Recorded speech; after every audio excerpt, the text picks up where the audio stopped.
I hadn't any idea that my voice was weakening because I guess I hadn't been talking prior to this to know. Um, all right, let's go over to here and get that out of the way. And you've got a battery of fragments of faces. Okay, this should be fun, but there's a lot of this is review, but let's investigate what happens when we're looking at these bits and not the whole shebang, right? You heard me when we worked on the face a few times before. You heard me talk about not doing certain things. One of them was that simplification of sort of wanting to draw an oval for to say that there's a head on the neck, symbols for what you know these things look like, especially the eyes. Let's not start with an eye. Let's start with an ear. Let's start with what the heck is an ear? I like them because my wish that that forms be seen as just forms and not expectancies and ideas and associations and all of that. That usually works out better with ears. Okay, we don't have anything, we don't have a big strong symbol the way we do with the eyes. Here's the sequence I want you to follow. Ears, then you'll do noses, then you'll do mouths, and you'll do eyes last. How about that? Okay, and therefore we can be sort of working from this isn't really true, but for us, we make it so. We're kind of going from easiest to hardest. Not because anything is easier or harder than another thing, but we think little about ears, and it's like, well, there's a lump of stuff. Remember the things I would say about a potato? Like, what's a potato, you know? And we will look at ears. We will just look at them. And other, you know, we think about hearing maybe, or we think about whatever, but we don't have all the glamour and romance attached to them like we do the eyes, and we don't have as prominent a symbol, and they don't tend to give us the fits that the eyes do, right? So let's start with I mean, the same thing applies with all of these, and I'll try to review those as we do this today. But let's start with the lumpy mass of organic form that we call an ear. These are, you can do this just on your laptops, on your screens. They're in a Word doc. You can grab the corners and you can pull them and you can make them bigger.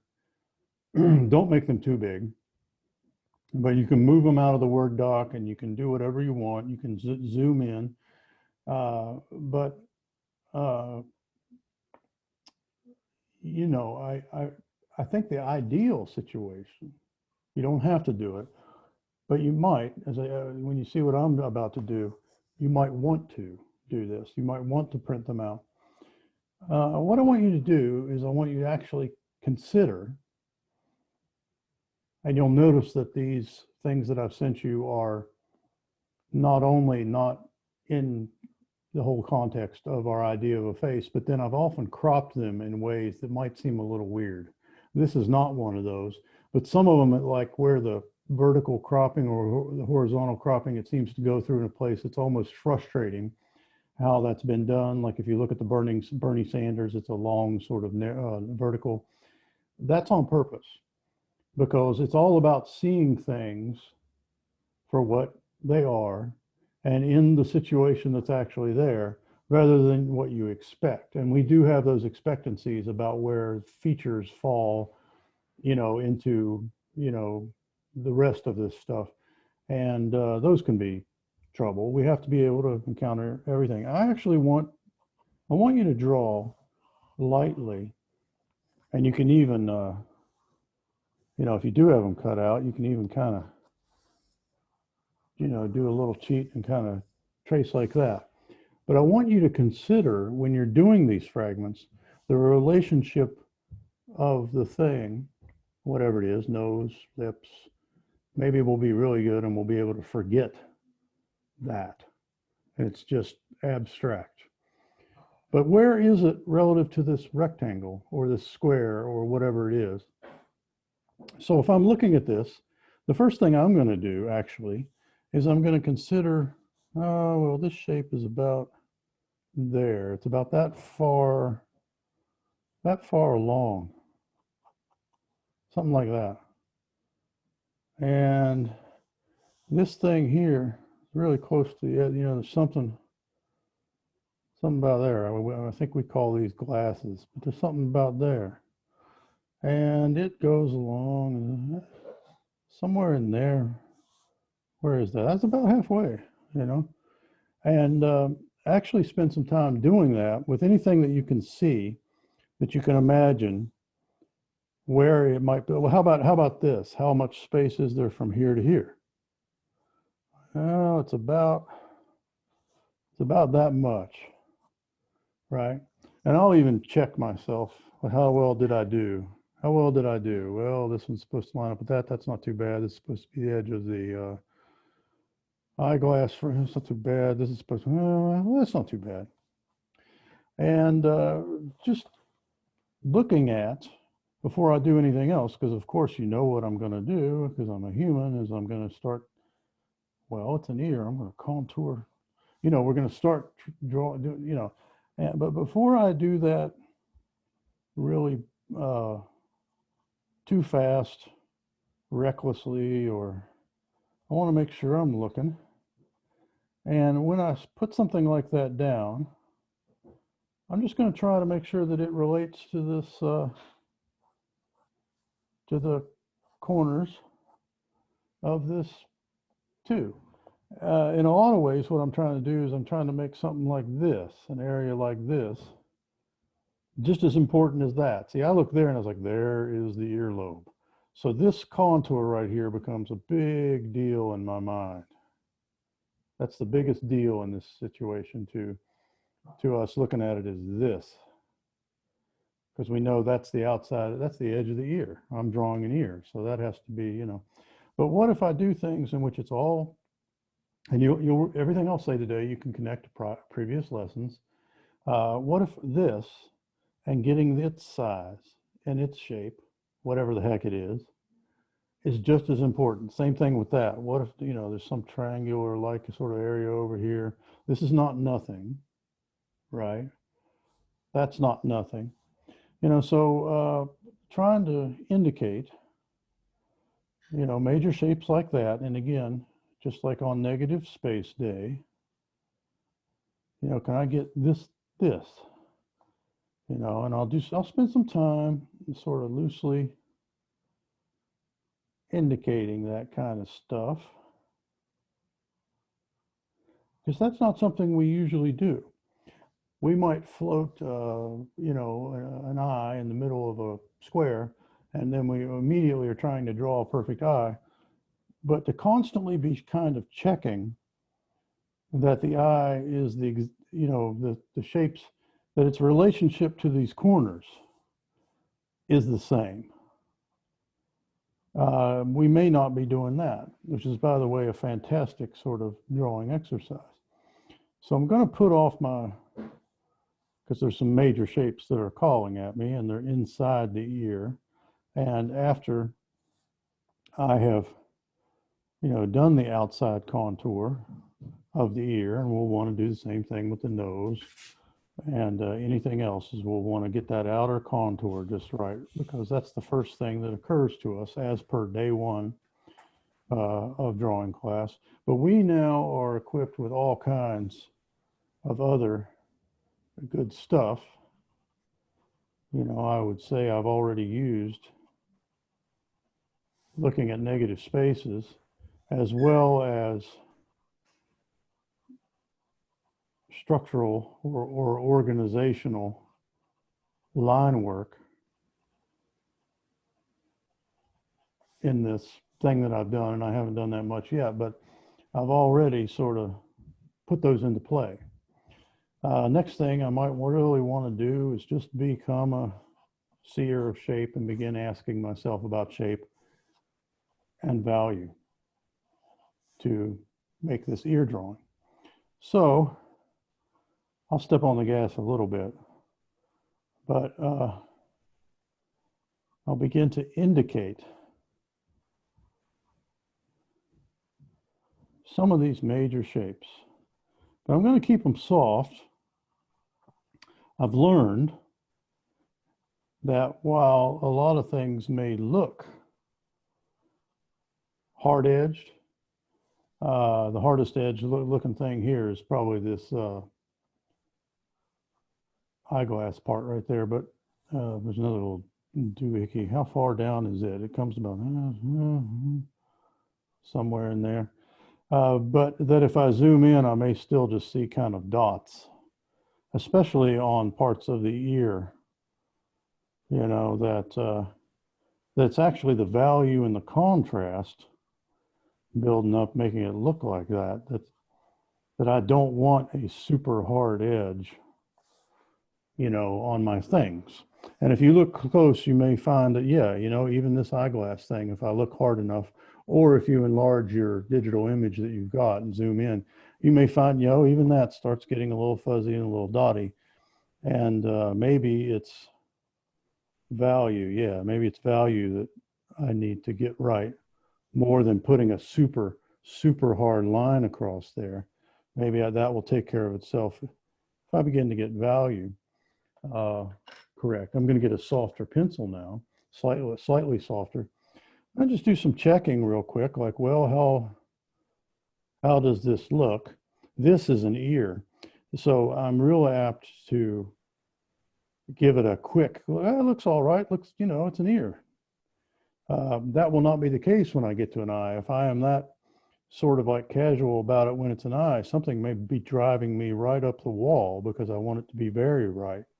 So while it's still an ear and the stakes don't seem quite as high, and the stuff just seems like weird, lumpy form or whatever, spend some time checking, you know, just shape checking.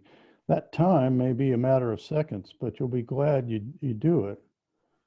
I really think, you know, many times when I'm watching folks draw and paint, and myself, the number one error I'll catch myself doing, and I'll see other people doing, is jumping to something prematurely, just like real rapidly, kind of, you know. In this sense, it's less that we make errors, and it's more like we miss stuff and we make simplifications. We hurriedly went to something more specific, you know, and then paid a price for it. So what I want to do here is I want to just keep, I tell you, if I pull back a little bit, it's actually, and I look at my screen that I'm sharing with you, it's actually easier for me to kind of check and find my little differences. Whenever I'll rewatch any videos I do of demonstration, I'll see big errors, big differences, where, you know, differences in shape and value, basically. And they're glaringly apparent to me then. So remember the merits of that, like just backing up, stepping back just a little, or, you know, just a few seconds of shape comparison and shape checking. And remember that that is not restricted to just the positive. It can be the things that are around something. It can be the, you know, it can be the stuff that we once called nothing or once thought was nothing. Those areas are just as valuable. Everything is of equal import. So I'm going to start toning now, believing that my shape are not, you know, badly off anywhere. Maybe give the screen a squint, you know, to see if I see anything that just looks not a match.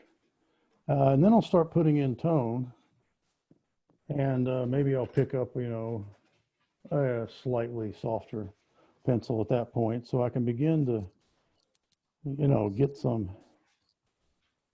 of that tone that doesn't look like cross-hatching or sketchy marks. You'll remember that, and start playing that game of, well, as I continue to look at the shape, as I continue to evaluate the shape, many of which have soft edges, which we know, well, what accounts for a soft edge is values. When the values are not that different from each other, you can get subtleties. All right, so in goes some tone, and some places don't need a lot, some places I need to keep getting darker and darker.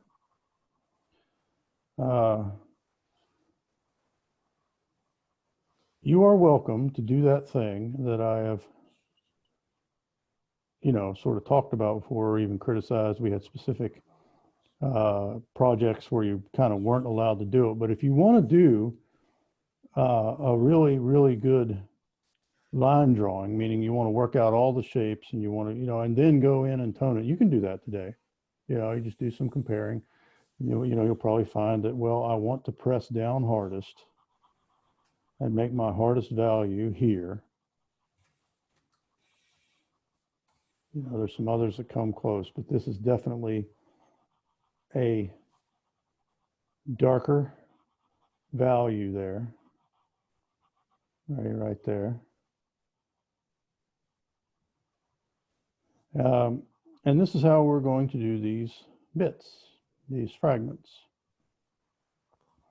You'll be amazed, since a lot of these things are closed up, you will be amazed, that thing I've said about how few really, truly hard edges there are, and how if you get close up enough, you can actually see that there's some kind of transition tone in most places. Remember when I had that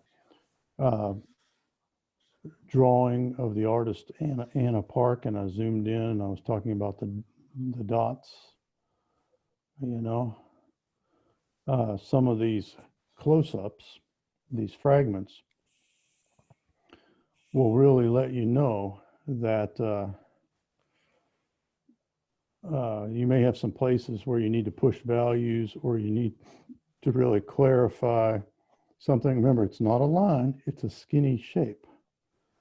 You know, it's darker, but it's not a line, it's a skinny shape.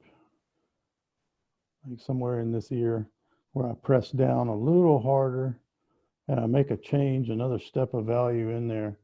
But I'm thinking of it as a shape. My line stuff was earlier on when I was figuring this out, figuring out placement, contouring the big shapes. Because as we know, the lines aren't actually there. The lines are for me. The lines are marks on my paper saying where I can distinguish an edge with my eye. But once I get down to really talking about that edge, I'll let the value difference do the work. What shape do I see? How much tone? What value? How dark is that shape? And don't be timid with these. They're small, you know, so don't restrict yourself to just this. You know, there's probably going to be a place you want to push down and really, you know, for your darks. Not everywhere, but just in your darks. Look really close. Once you got those shapes sort of figured out and you're filling in tone, it'll be pretty pleasant.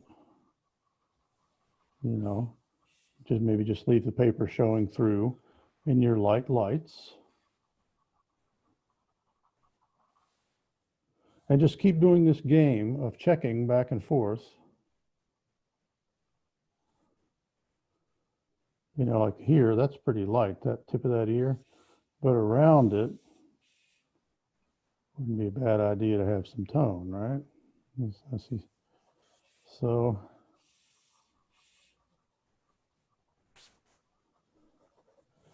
you get the idea, right? Towards the end, maybe the way to finish one of these up is to simply ask yourself, you know, where are the spots where I might want to put some darks?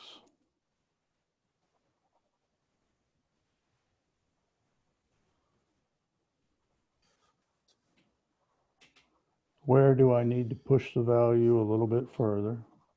Don't want to get carried away, but just look for a few places based upon your source, you know, where you might want to take things a little bit farther.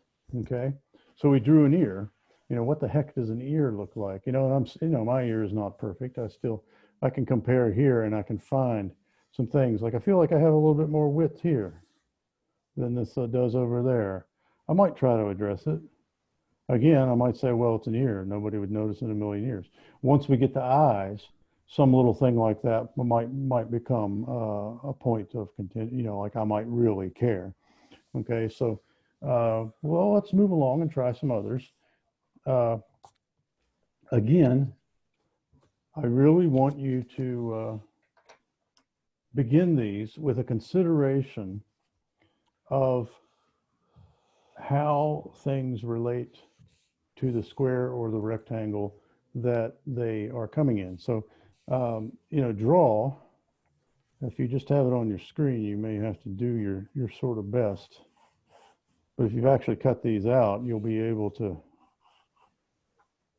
you know, you can approximate really quick. You can just do a quick trace around it like that.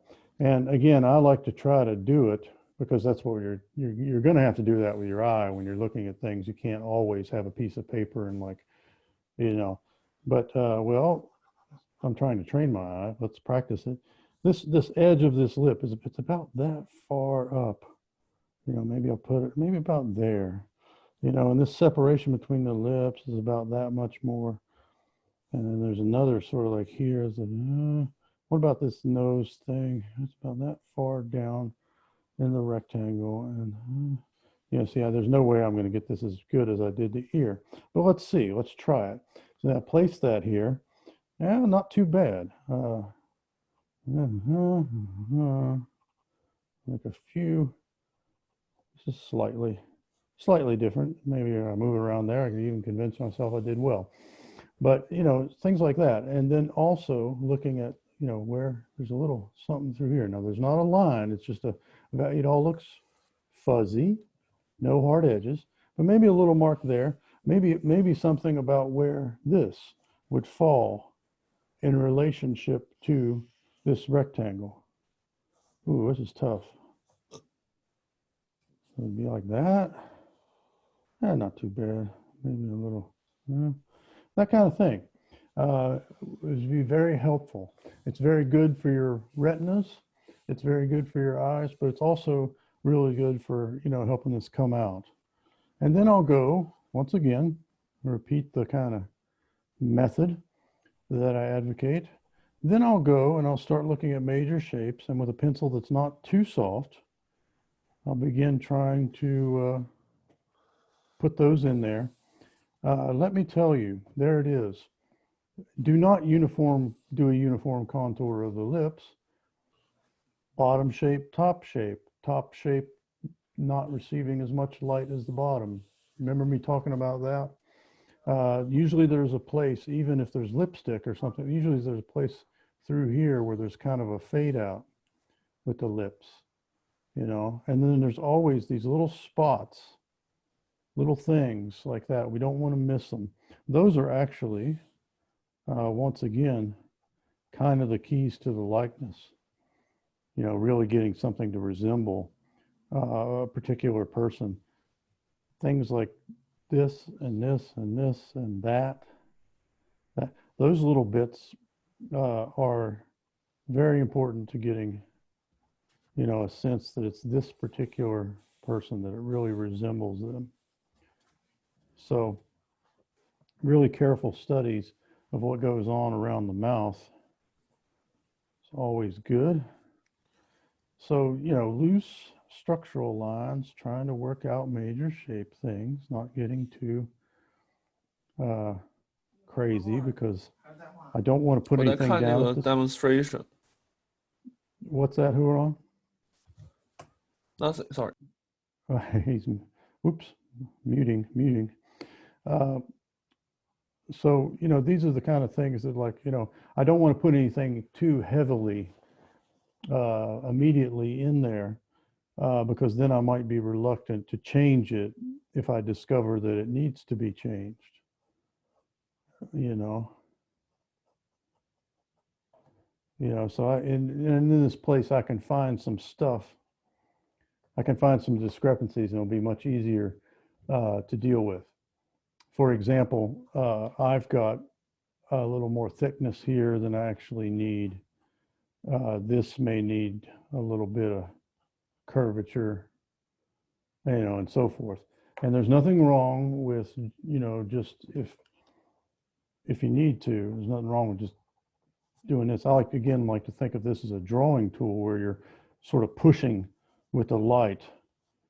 You know, you can think of it as getting rid of something, but you also might think about it, you know, for pushing the light. And again, we can always, you know, you might actually get something truer many times by adding tone, you know, and then using this to create a light shape, you know, in an area that you have toned. I mean, what would I do to do this otherwise?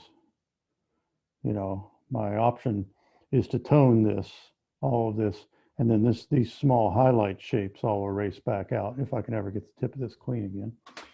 So don't forget that, right? That working the way we did when we were using charcoal and so forth, you may want to put in some tone, and then you may have a highlight shape that you want that to be the only place that gets so light. I'm going to switch to a slightly softer pencil now.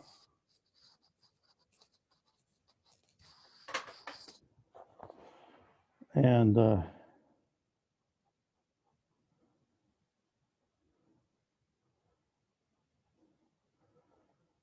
begin to continue to, well, I tell you, the thing you'll find out about noses is, you know, we want to put a symbol. We don't really have so much of a symbol for ears, but we do have them for noses. You'll feel a desire to really, you know, make some kind of really defined thing that talks about nostrils, you know. And again, it'll be less of a of wrong so much as a simplification or a jump too soon to what we think is going on there. You know, so if I do something like that, if I make that jump too soon, it may look crude or oversimplified or even or too cartoony or one of these things. So I don't want to do that. I want to slow down, and I want to really study this from a shape and value standpoint, because there's actually something complex going on here. There's areas where there's tone, but it's not just one tone. You know, for example, up in the nostril is a smaller shape that is darker still.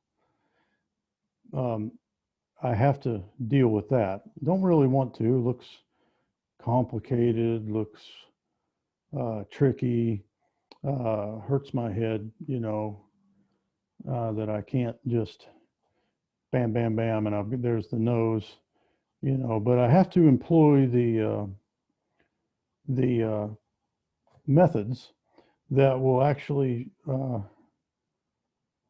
get me what I'm seeing, which is a subtle transition. You're always hearing me talk about this thing, like if you can draw the shadow and you can draw the light. And shadows cast by noses, especially younger, softer subjects, are always kind of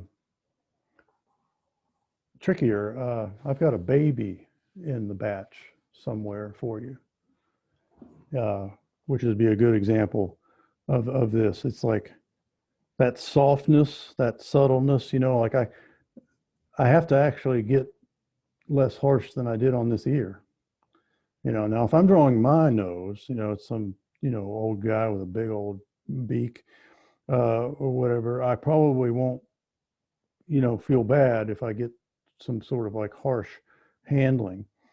It'll bear that. But if I've got someone who is young, very young, and what we call softness, and what we say that about, really what that means is that means there's going to be values close together and not abrupt changes between them.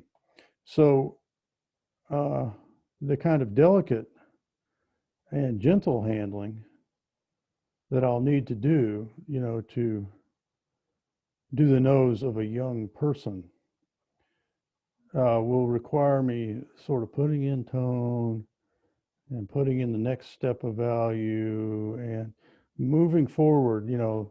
Again, if you're drawing my nose, there might be some big harsh cast shadow from it that I needn't necessarily, or maybe I should say I could get away with not being as careful, because it's not as subtle, and there may be like greater changes in value. It may just really jump, from light to dark. But that is not the case, with youth. And so you'll see when you're working at subjects that are more youthful, you'll be able to tell. You'll have to be careful you don't skip values. You don't have to work it subtly. Now this is the thing, is the graphite's reflecting a little bit. See that? See those glowing nose holes there because of the tilt? I'll turn it up like this, and maybe you can see what I've actually got, because I don't have any reflection. I go down like this, I'm getting reflection from the light source. So, just to let you know, just tilting a little bit so you can see that. But it's surprising. You'll find the most challenging of these fragments are often the ones that look quite simple. And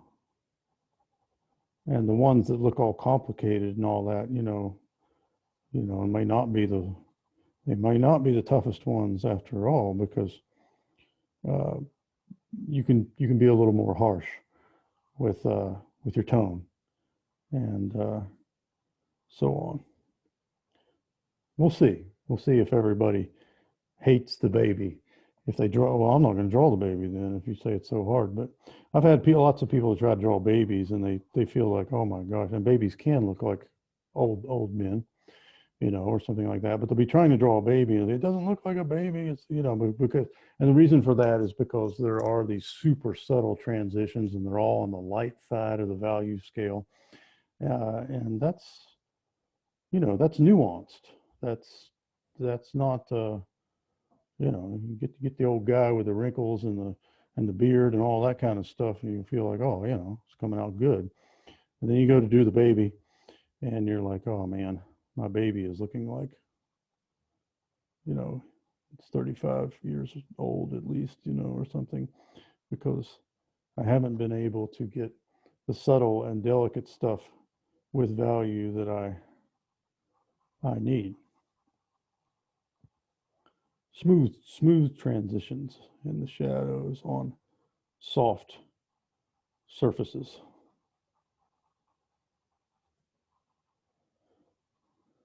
But in the end, there's two things that I can get right, and two things that I can get wrong. If something doesn't seem to match, if I'm looking at my work, and again, use your rectangles as kind of safety nets. You'll be able to get these shapes worked out pretty well if you do that. Two things that will be matched by me correctly or not. Did I get the shape matched, or is there a discrepancy? is the lightness or darkness of it matched, or do I have a discrepancy? Usually what happens is we just don't have enough values. We've skipped some. We've done that thing I was talking about earlier where we just hurry up and we jump. Or we haven't driven our darks as dark as we need to because we are reluctant to do that. So as much softness as there is in the one that I'm working on, I can see, just showing you here that, well, I may have to get that shape and that upper lip shape. It's not just the nose holes. It may also be an upper lip shape that I have to drive values darker. But we tend to be really, really, really cautious about that. That's way up there, I think. So if you're in that category where, you hold back, work the drawing up until you feel it's pretty good.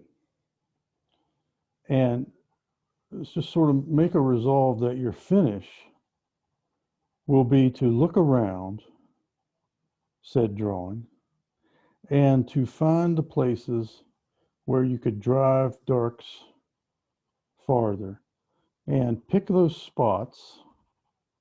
Don't do it just anywhere, but pick those spots and really push down on your pencil harder.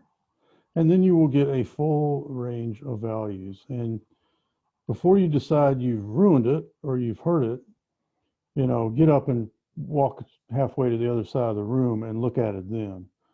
But I do think we tend, I actually know because I've been watching people do it for so many years, we think we're going to mess it up, and it's really hard to be aggressive and bold with light and dark, which is why I've given you so many assignments that are kind of meant to help us get a little braver about it and to get more range in our tones and to remember that we've always got, kneaded erasers, and we have blending stumps in our kits. You don't see me use those that often, but do not forget that if you're making something like this, you see me use my finger,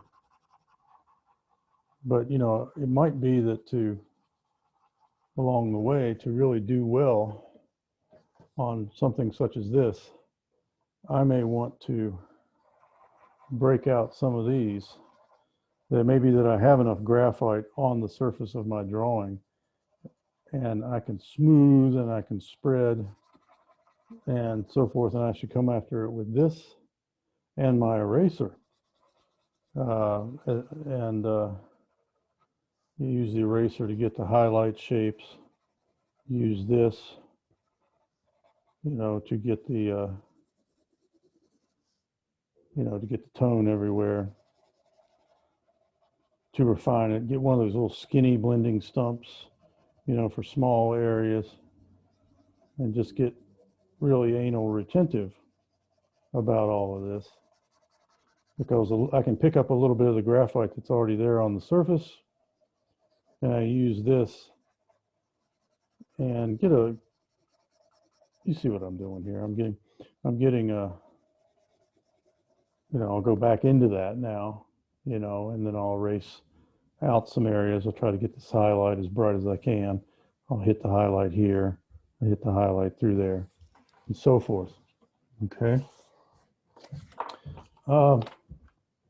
Some of these that I have provided you really spell out more than others the light and the shadow pattern. Like, for example, this fragment is almost got the Mr. T thing going on. It's almost got the, when looking at it here, the light and shadow shapes are very apparent, okay? So I kind of think of this one as being I don't want to say that it's easier, but given all that stuff I was saying about what we might wrestle with if we're doing something that's smooth gradations of tone and so forth. Well, this guy, I feel like I can almost, you know, that thing I do that you see me do so much where we're trying to cut out a shape with our eyes, looking at the light and the shadow pattern. Check out the mouth shape on Joe here, which I'm getting from here.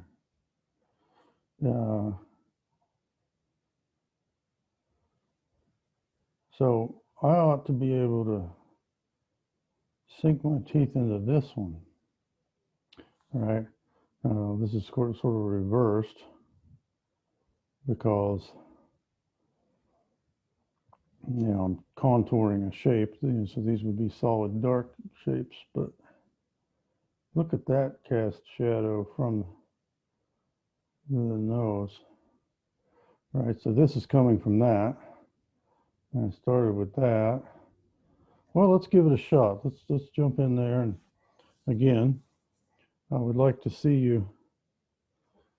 By the way, all this stuff that I'm doing for the purpose of teaching, you can leave off of your 18 by 24 page, and you can do a nice, glorious, lovely set of facial feature fragments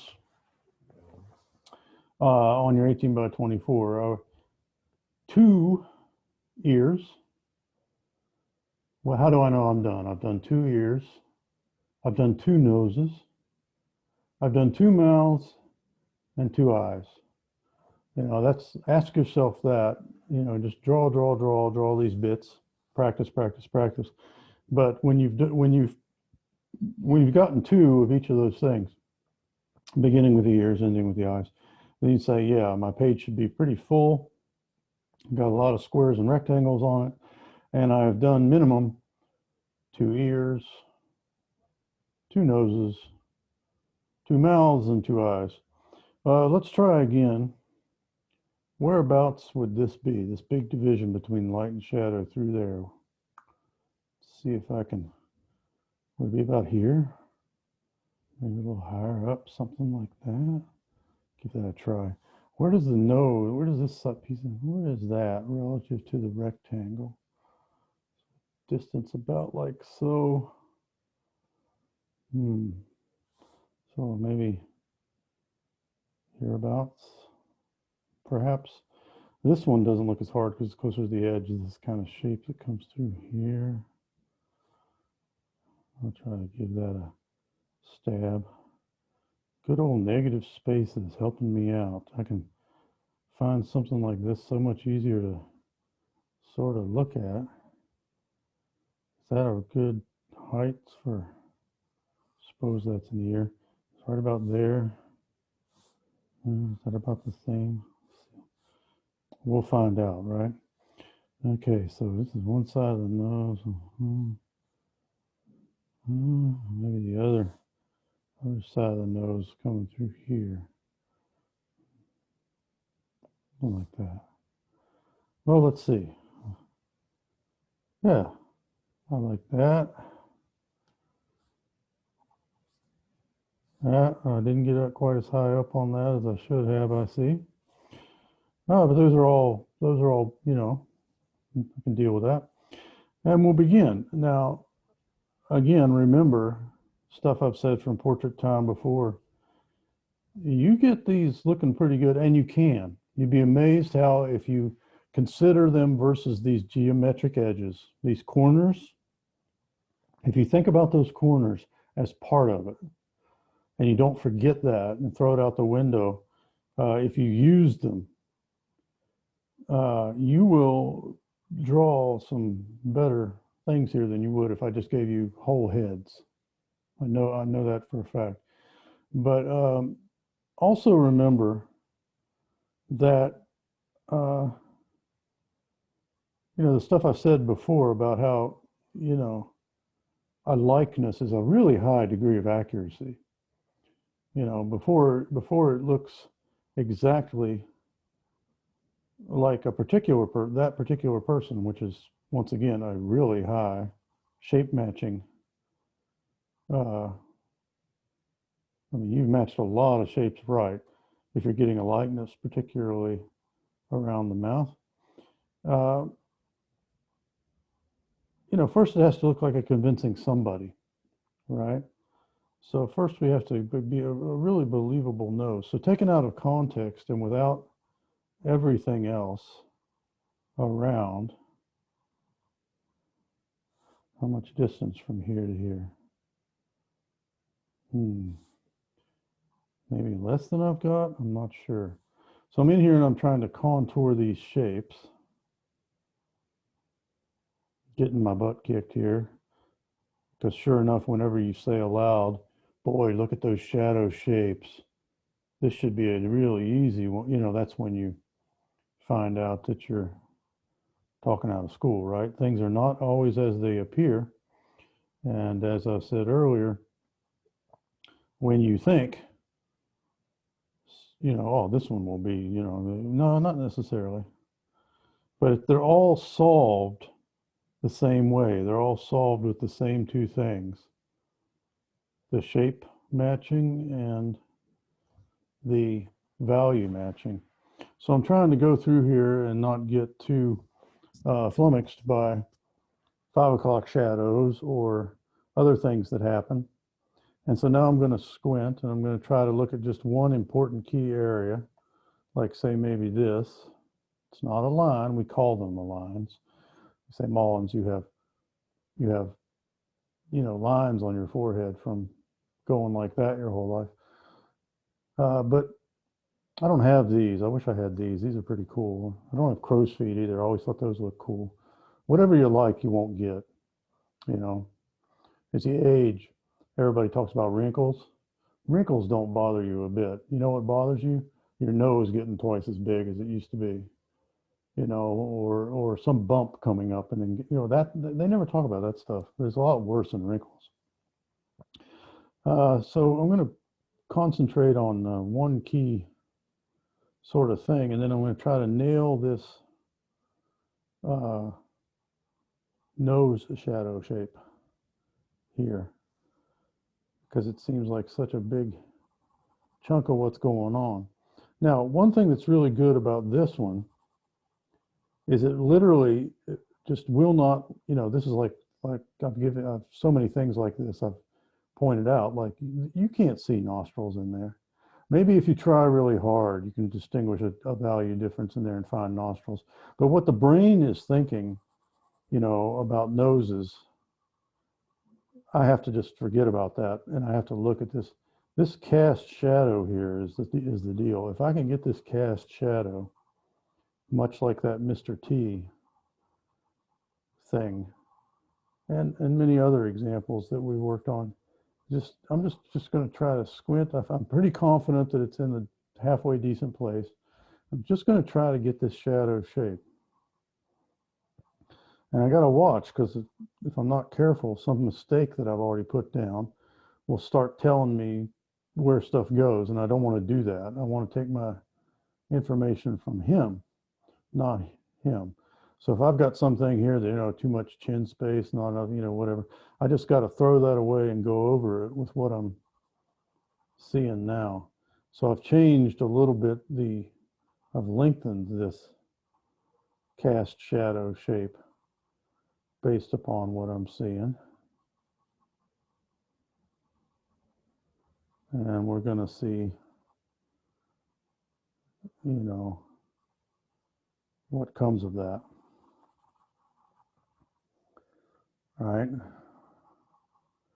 Because the teacher has told me if I can draw the shadow shapes, that's what I need to do. My brain's like imagining lips. Oh, but lips and beard stubble and, there's all this, but no, shadow shapes seen well. Match those shadow shapes. Get them in the right place. Let's see if I can do that. Okay.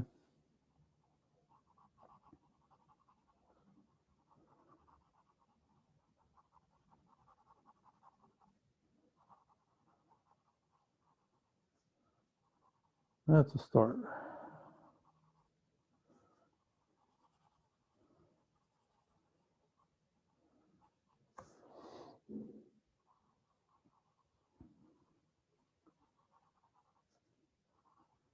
Boy, another thing that we will be reminded of, and you've heard me talk a lot about how you don't want to like just get a system of like, I mean, think of the difference in the mouth I was just drawing and the mouth that I'm drawing now. I mean, come on, what sort of like how to draw a mouth in 3 steps kind of thing. There's nothing that the differences, and that's true. We're all so different. But then like the lighting situations, and so forth. So uh, you'll experience that, I think, as you do this. You'll have some stuff where you're just like, I'm drawing a mouth. Is that going to look like a mouth if I do that? And you'll have to go, well, stop that because that's what I see, and I'm trying to study, value in shape here. And you're hassling me, other hemisphere of the brain, with my concerns about whether or not I know what mouths look like. But what I'm finding is that mouths can look like, all over the place, So, and I've just got to do the info that I see. There certainly is not, the last mouth I drew and this mouth. There's certainly no one size fits all mouth guide that I am going to. I must observe the individual uh, particulars of these, and I must, you know, uh, draw what I see. There's no way to think myself out of these kind of things. I just gotta use the visual information as there, which I can once again read as shape and value. And I tell you, getting suspicious of this area too. Yeah, I'm off a little bit there. I'll have to deal with that.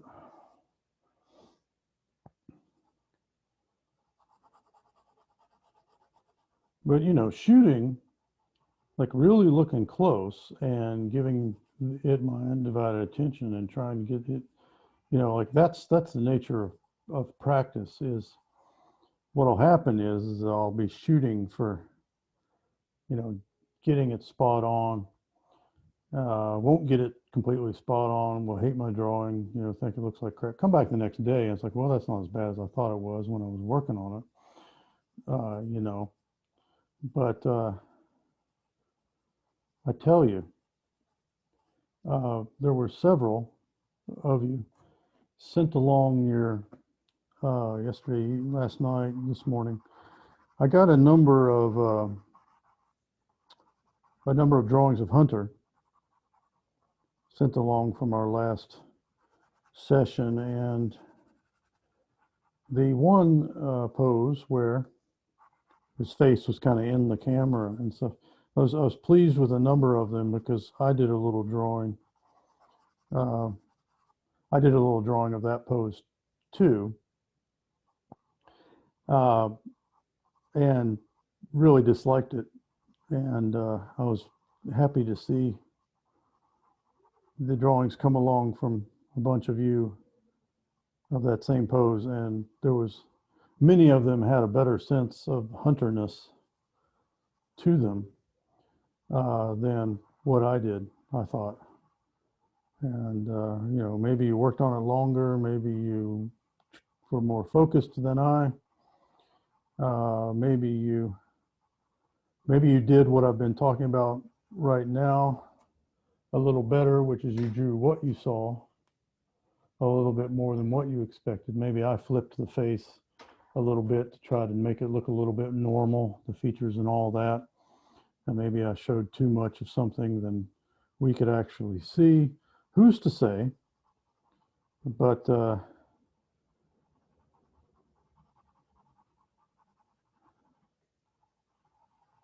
yeah, so now I'm able to get a little bit more into the particulars of these shadow shapes that I had masked in. And what I find is that when I add these little particulars to those shapes around the mouth, that starts making this look more like that, you know. And I can compare those and I can examine those really closely. And darned if it doesn't seem like all of the answers are in places like this, you know, because while we can't see the eyes and other things, there's like a mouth here that kind of like is a face. It's got an expression. It's kind of saying everything, you know, and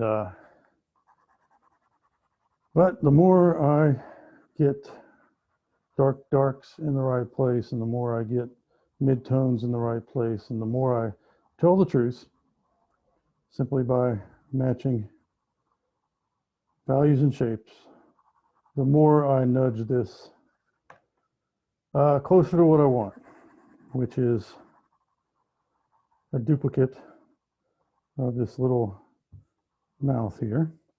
And I would say, yeah, see what I just did? That would be an example of what I would say, like, you know, I felt like braver and like I could be more harsh. Like, okay, here's this through here. This is some kind of rough stuff. I don't have to be careful and cautious. This is not a really smooth chin of a, you know, someone who's 12. This is a craggy, stubbly chin, you know, so I can be, you know, and then this is all really dark in here. So bam, bam, bam, bam, bam, bam, bam, bam. Exactly what I was talking about, you know, with the other, I felt like uncomfortable doing because I didn't want to miss any delicate transitions values that never got that dark anyway, you know, because it's not as weathered and aged of a face, yada, yada, yada. I feel like I can do that, you know, on Joe here.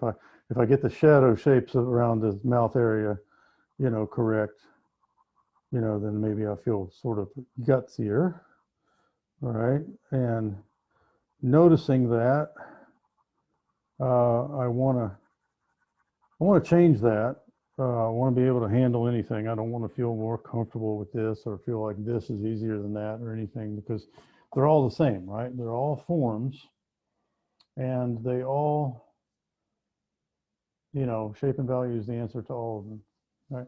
Now, here's something you might try, friends, and in order to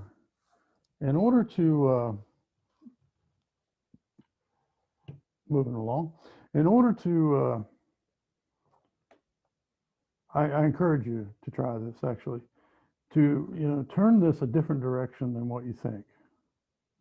You know, if you think it's really hard and you're really having trouble getting past, you know, like this is one of the oldest tricks in the book, is to actually, you know, get away from that, especially with eyes, you know, and just turn it a different way, upside down or whatever, you know, and you know, because it's all same stuff, right? But throw ourselves off from where we think stuff has to be and what's going to happen and all of that. And you might try that somewhere along the way when you're doing these fragments. You might turn one of the, you know, you're still going to do the same stuff. You're going to, whoops, I guess I got to get rid of that if I'm going to work here.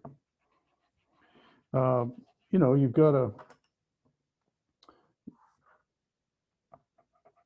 you know, you got to match the stuff. So,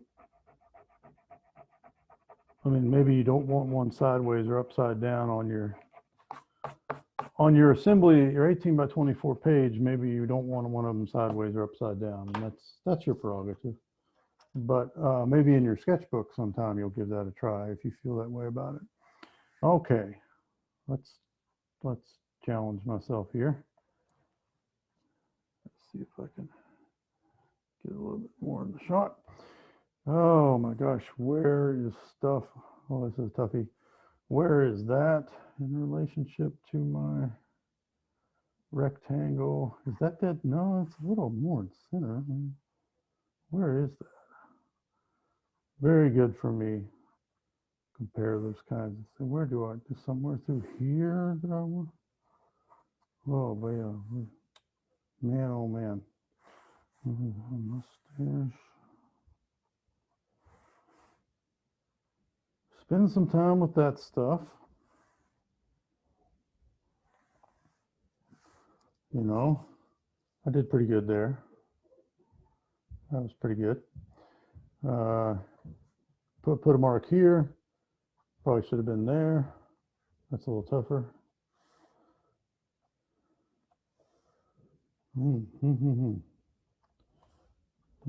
Nose, mustache, mouth. Okay, so this one's going to be fun. I know that I'm going to have to look hard, you know. So get into the loose indication place, the contouring place,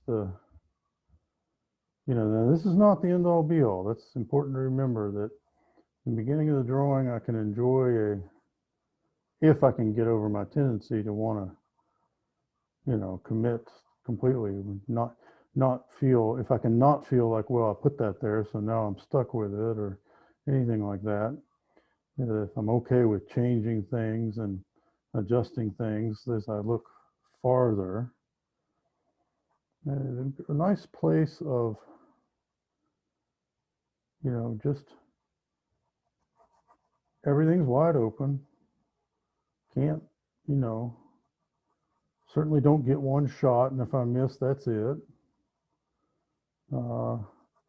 Where are things in relationship to other things?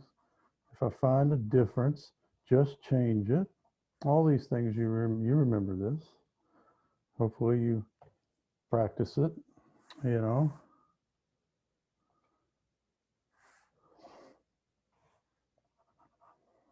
What do I think a mouth is? What do I expect a mouth to be doing? Boy, when I draw a mouth, I might really oversimplify. I might go to the symbol, and just kind of outline lips and miss things that are really going on. There's a little bit of a nose in here too. So I've got a nose and a mouth. So this one would count as two. Nose and mouth.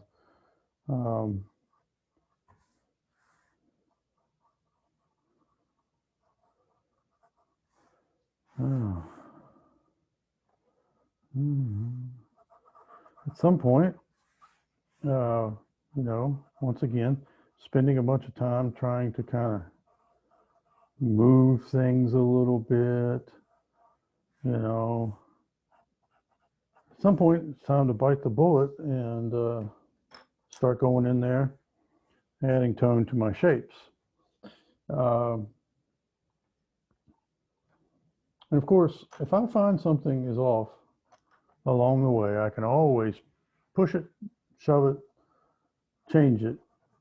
I mean, I can get out the eraser. I can get out the kneaded eraser. I can get out the, whatever.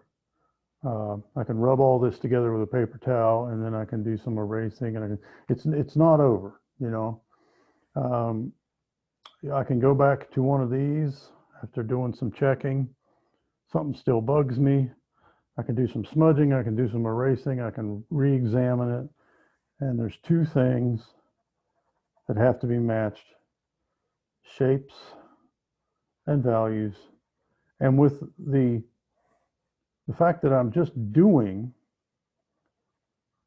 these parts, and then I'm giving these parts my undivided attention, and that these parts are relating to a rectangle this time rather than the rest of the head.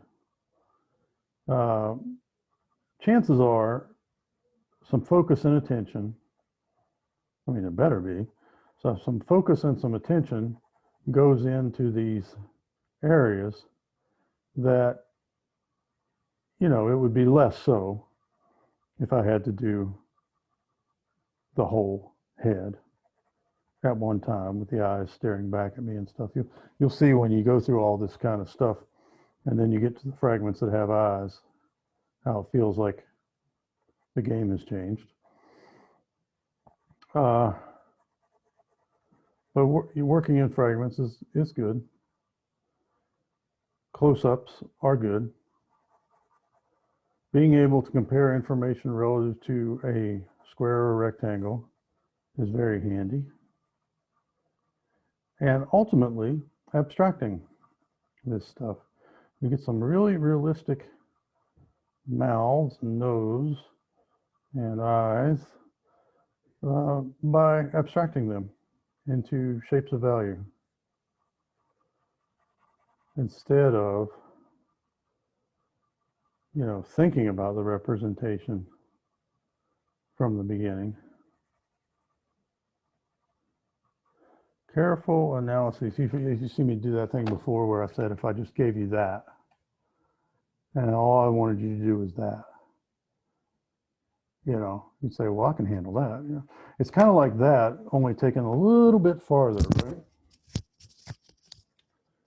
It'll feel like it's been taken much farther once an eye pops up in there. But yeah, abstraction to make tight representation. Who would have thought? To make this look just like Derek Adams's mouth and mustache and nose, I must see it as an assembly of shapes and values.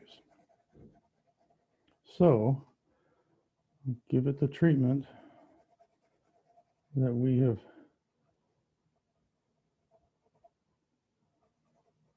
learned to do. Of course, now I've added the thing of like I've turned this on its side. So I got that in there as well. We'll see if it helps or hurts. It usually helps. It's usually easier to see what's going on as shapes and stuff like that if you take it out of its expected kind of sitch.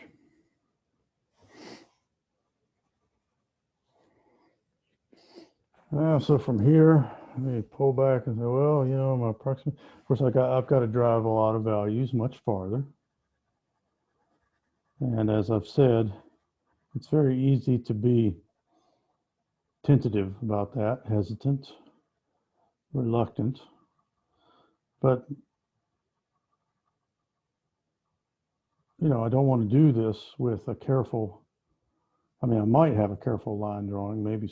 Maybe I've carefully drawn all this mustache and all this. I'm kind of diving into value a little bit more here earlier on. Unlike this one, you know, other than the upper lip here, I feel like there's a distinct negative space, let's call it, between mustache and upper lip that to me seems like, you know, that would be really good to sort of have from the beginning. And there's this edge between upper lip and lower. But I see a lot of value work to do, especially over here. It's like this is all falling into shadow on this side. You know, like if I fold this like this, you see how little, you know, I can sort of make out. So I know that I'm going to be putting all through here some really rich dark values. And Derek.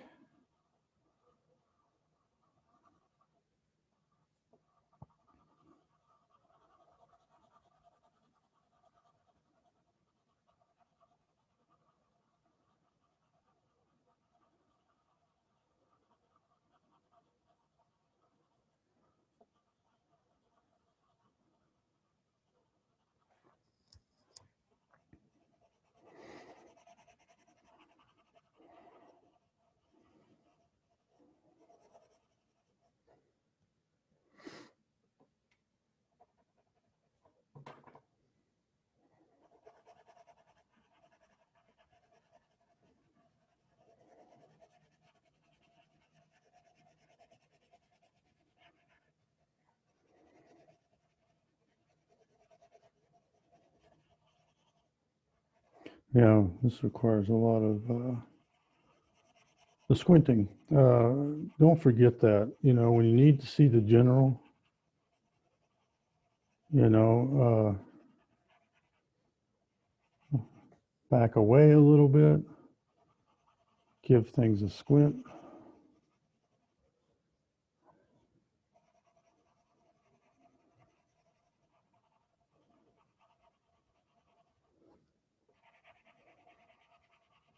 Well, let's see how it's going. I'm just going to do this rather than, you know, adjust a tablet and a tripod. Let's turn it around and see how good a start I got. If I turn it a different way, oh, you know, better than I thought I was, probably better than I thought I was doing.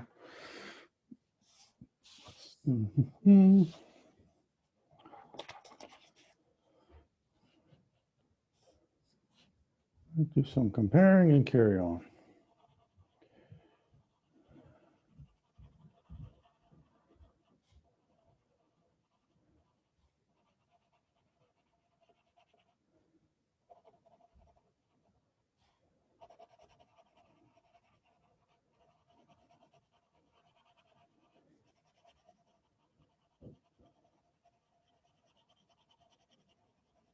Here's a shape here. This lighter stuff, and then this sort of shape right here that I was really not, when I had it turned the other direction, I was really not reading that as well as I might have. And again, the clarity of this shape I'll try to have.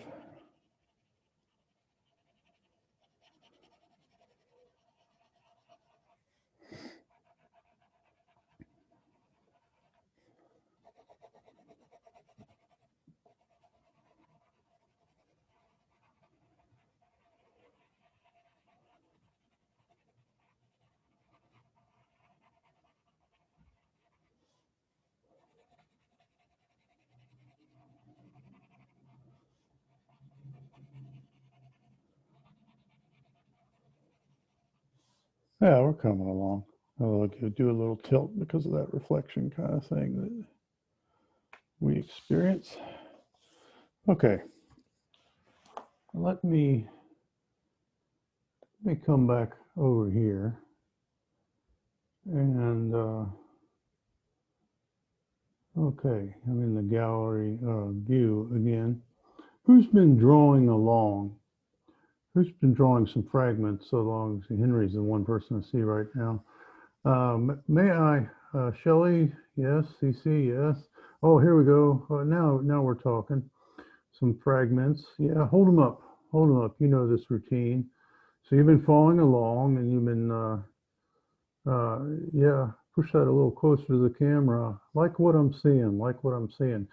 Isn't it cool how when you fragment these portions, uh, you know, you can get more sort of comfortable and you can sort of like, it's almost as if there's not these intruders. You know, when you try to do a whole face and you feel like you have to get everything kind of, you know what I mean? So it can be very, I don't know about you, but I always feel like in doing the fragments, I'm able to give my all to the area, right?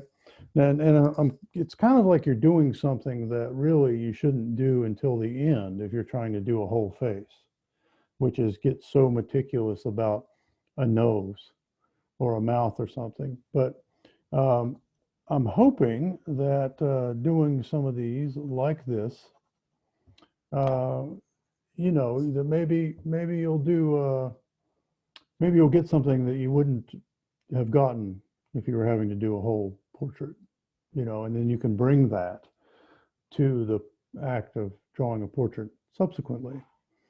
So the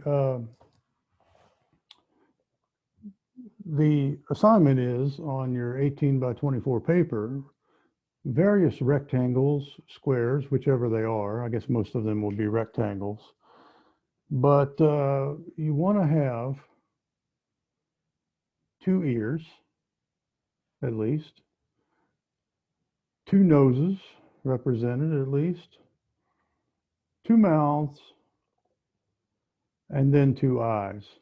Okay? Are we ready to talk eyes? You know, now that you know, like that's what you're going to do, you know, with your time. And of course, surely everybody does know that when I adjourn class early, that the time that remains till 5:30, that's drawing time, right? But then you also have to put in some out of class time to get things done, right? But if I say bye and it's 4:30, you know, then if we were in a classroom, there's another hour. That's, you know, I'd be turning on music and you'd be drawing, right? Um, let's uh, let's go over one more time to the share, because then there are eyes, right? Um, and you know they're so hard, right? They're so like let me actually cut out another one here. By the way, with a few exceptions, these portions, these fragments, are of noted living artists, by the way. So this is actually from the same image. I think there's a little bit. No, I don't think the size has changed. See that? Let's just do that, since I thought maybe one of them had been resized and that wouldn't work. But this is Amy Sherald, and this is Kehinde Wiley. So, for example, Kehinde Wiley did the portrait of President Obama. Amy Sherald did Michelle Obama. Have you seen them? You seen those portraits? If you ever get a chance to actually see them, if you're in DC, I encourage, you know, it's like you go through this whole thing and they're all traditional, right? And then you get to that point and it's like, you know, there's a more contemporary feel. Uh, the artist Grayson Perry. This is Grayson Perry. Uh, Nicole Eisenman, Lee Bull, Glenn Ligon.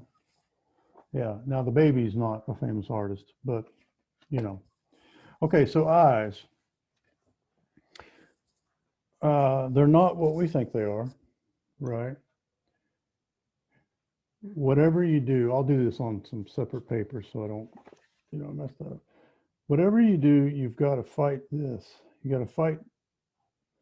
You know that, have you ever done it? Have you ever put something like this there and then worked all around it and stayed away from that? I always see students doing that. I always see them sort of putting this in and then being really careful, and like this will be there like that, you know. You ever done that? Don't do that. You got to get away from, you know, the sort of idea that there's an almond shape, you know, with a circle, you know, like there's this, and it's got to be, and doing it too big. Remember me talking about that, right? Uh, what I like about this is that you might work negatively all around the eyeglasses part. You know, it's like this, you know, is kind of overpowering. Like I really like that, you know, it's lighter in value than anything in here. And it'll help us with an anchor to sort of not get the eye like this area too big. And maybe we'll be able to look at what's going on around the eye better, instead of just what we expect to happen inside the eye. Well, let's try this again. You know, get a box lightly, more or less to scale. And I know I can get it to scale if I just trace around it, cut out.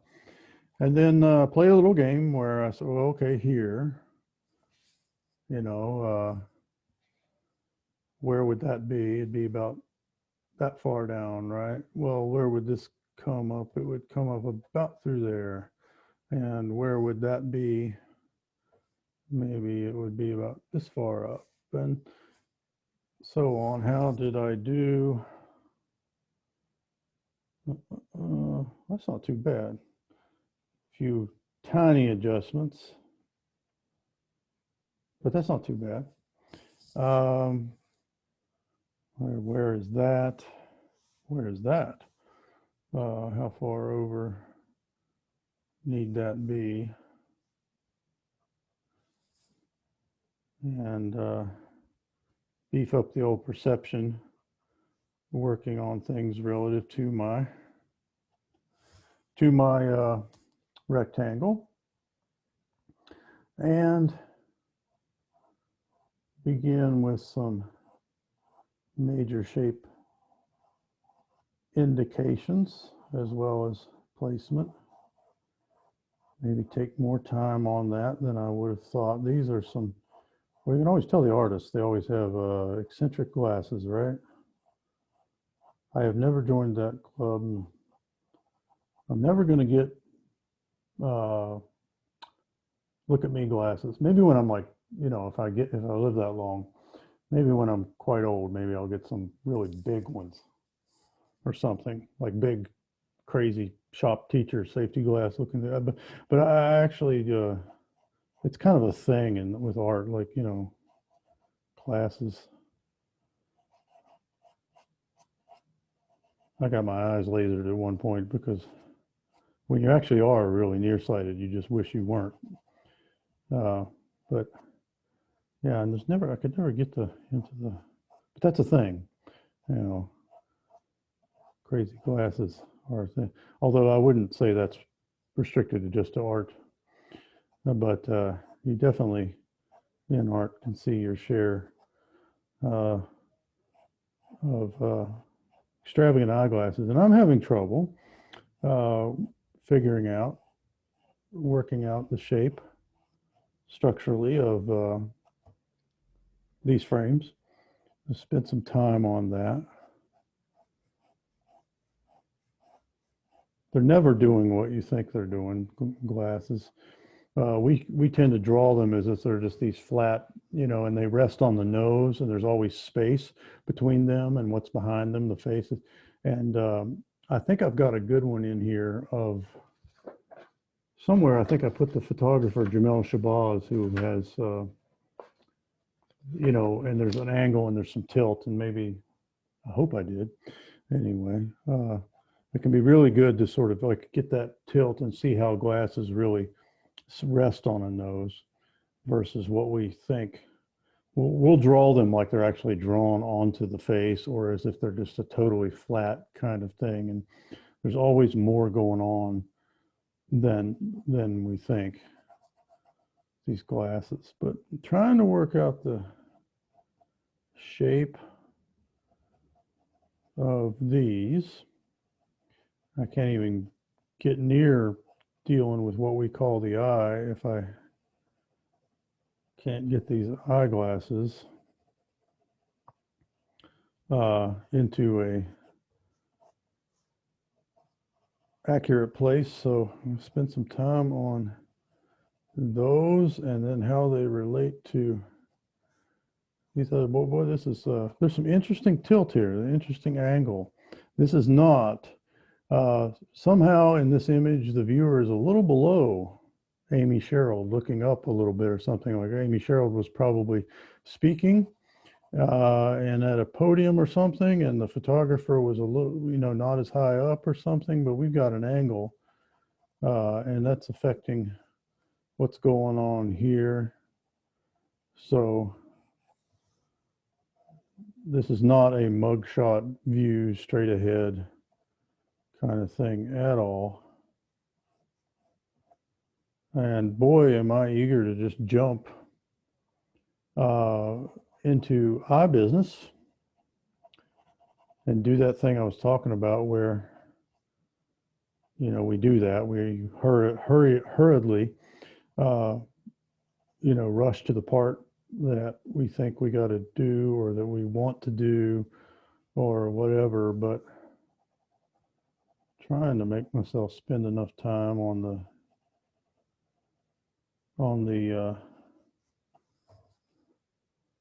and again, it's easier if I look on my screen, but finding these glasses can be tricky, to say the least.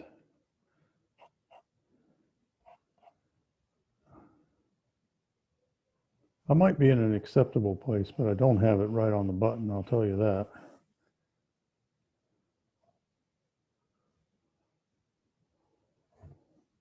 Yeah, the frame.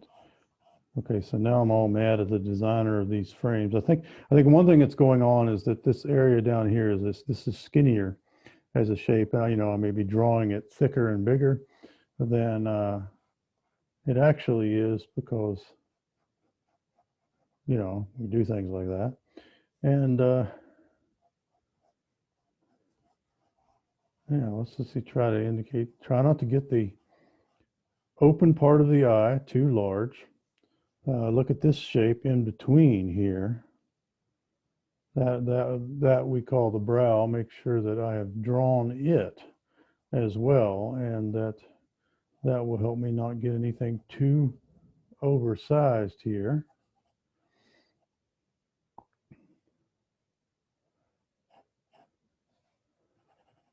But yeah, eyes. Once there's eyes and they're looking back at you, suddenly everything is more complicated, huh?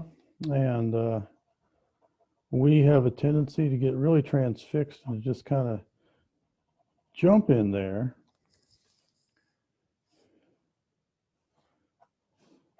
I still have major trouble over there with something to work out.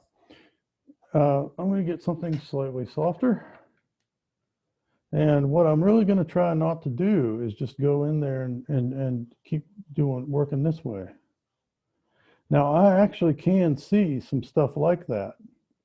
But what I don't want to do is I don't want to do that thing where I jump to that and start doing that and avoid the shadow, because when I squint, I see that a lot of that stuff disappears. And what that tells me is that if it disappears when you squint, that means it's not a big deal. If you can still see it when you squint, that means big deal. So I'm going to try to generalize. If the whole area is in shadow, maybe I'll talk about that first, because I can always press a little harder and get a slightly darker value and put that inside. What I don't want to do though is line render, you know, that whole shebang in there, and then be sort of overly careful and unwilling. You know, for example, a real common error is to over talk about the difference between what we call the whites of the eyes and the pupil. We may be able to see it in there, but if I squint and it blurs together, that tells me that the values are very close and that I shouldn't make those over pronounced. And I'm trying to make value count as much as shape, you know, and we have this tendency, it's like, well, I've got to tell all that stuff.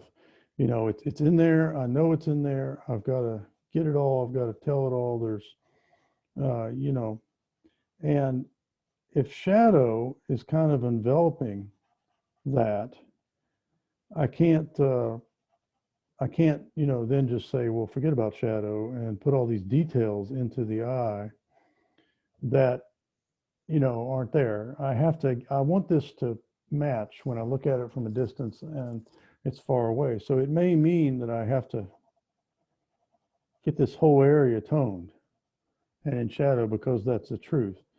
And that always feels kind of like in matters of the eye, that'll feel like, oh, I got to bite the bullet. You know, that hurts. I don't want to do it. I'm going to mess it up, you know, or something like that. But, you know, if that's what I'm seeing, I I should trust that. General before the specific, right? So, it may be that there is less of that stuff in there that I need to do than I think, because if I can't see it when I squint, it's not super pronounced. So I can't make it super pronounced in my drawing. Okay. So, maybe I'm gonna have myself work around this sort of stuff for a while. Because darned if when there's an eye, you'll see this. I've got some of these where there's like a part of a nose and there's a part of an eye, and it's kind of like going through the face in a weird way. And it's like, darned if there's not an eye in play. And we just want to go in there to the areas like this and let that monopolize our attention, and the heck with everything else, because it's an eye. And so I'm going to try to exercise my right to not let that eye take over my whole life, and treat everything with, the same, and get some solid info, especially if I feel, more confident that I can see it clearly now and all that. I do all this kind of stuff. There's nothing like a good cast shadow from a pair of eyeglasses. Like, see this? There's space in between there. This may be resting right on the bridge of the nose, but there's space through there. So see that cast shadow? There's nothing like playing up something like that, finding it, seeing it, including it. It always is always a good thing to do. And eventually I'll get here. But just remember that the part of the eye that's open, we always tend to draw it bigger than it actually is. It's not as big as we think it is. And that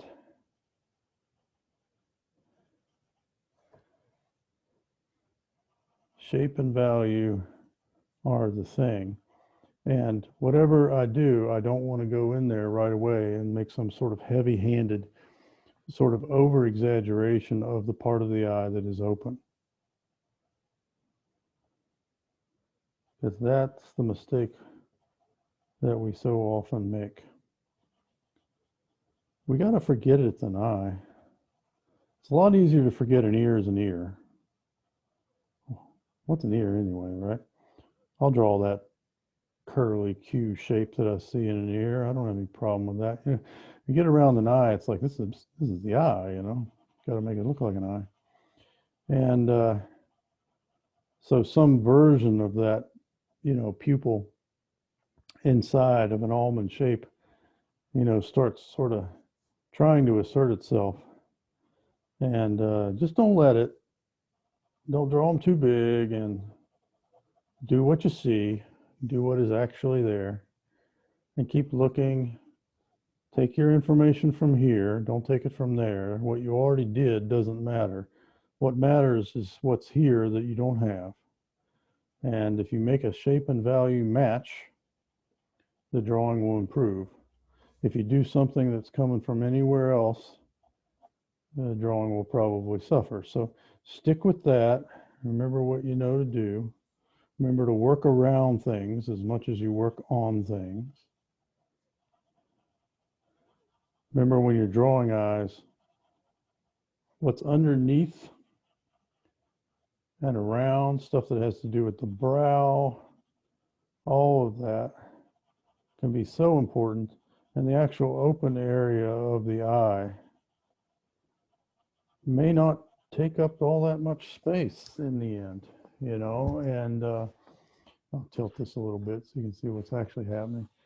So when I tilt this, you can actually see me, doing a little bit of what I'm talking about. Like, so I still have, like, when I look at it this way, I can get a lot more rich value into these areas.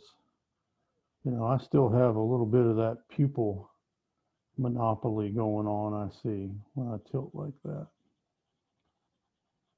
So I want to try to spread a little bit more of this around.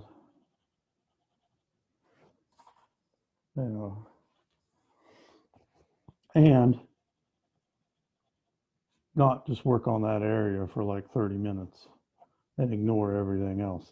At any point, I can say to myself, hey, Mullins, you know, you ain't even touched this area out here, and you're trying to finish and perfect that eye.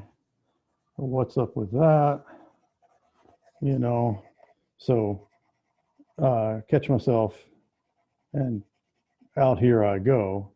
And it will help. I mean, you know, there's this thing like, well, there's an eye, so I don't care about anything else. That's dangerous, right? I need to be putting factual information in all parts of my rectangle or my square. So when you get onto these ones where it's an eye,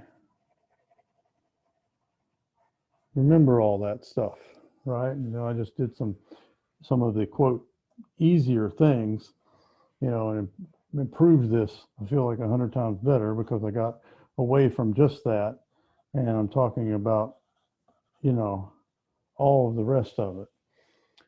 What does an eye really even look like anyway? I mean, I've got an example here, you know, that I hope you'll do exactly what you see. You know, it's really a close-up, okay? But there's no way that, you know, some version of the symbol is going to get it. I have to do what I see, right? So some reminders about, you know, not falling into eye pitfalls. Okay. Everybody remember what I said at the beginning. I will send an email and you'll be reminded over and over. But news, the final is on Thursday, December 17th at 8:30, right? And December 7th and December 9th are now days of work, okay? So we don't have the 7th and 9th as critique days. We have December 17th, okay? This will be put into print. This will be put into email. Everybody remember that. So the in-class assignment today, obviously, is a smattering of fragments across your 18 by 24 page. You want to make sure that you have done at least 2 ears, 2 noses, 2 mouths, and then finally 2 eyes. Okay, but save those for the end. You know, do those last. Okay, so work on that, and then looking at Wednesday, it says model, right?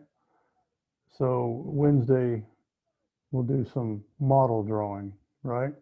And maybe, just maybe, we'll do some whole heads, having worked on fragments. Stands to reason, right? Happy drawing. Enjoy. Give this your undivided attention, and I will see you on Wednesday. Thank you. Thank you. Can you send us the pictures for today, like the samples? Oh, check your email. It should have been there about 5 minutes before we started. Okay, thank you. Yeah.